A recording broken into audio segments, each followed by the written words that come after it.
Yeah, it's actually amazing. Like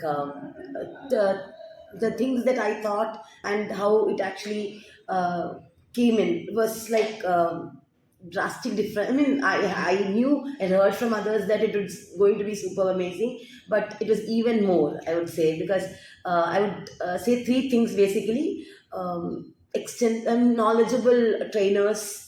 Then we had very active sessions, and great people to work with. The team, entire team was like super.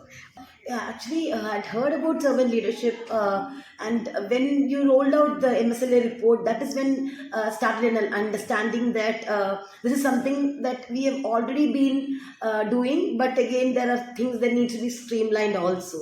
Being part of colors, being part of the values team, so all these have actually influenced us to go to that particular way. Our leaders itself are classic examples of servant leaders. So it is something that is really doable. And UST, being part of UST for 13 years, a proud member, and I feel like you proud you associate. And I like yeah, that is one of the key distinguishers, and it is really doable.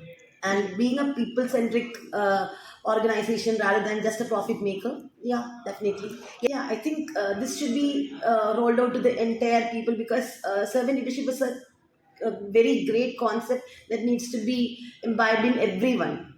So all the budding leaders need to undergo this training, and just like done in the best possible manner is what I would say. Because 2 days, it is completely engaging.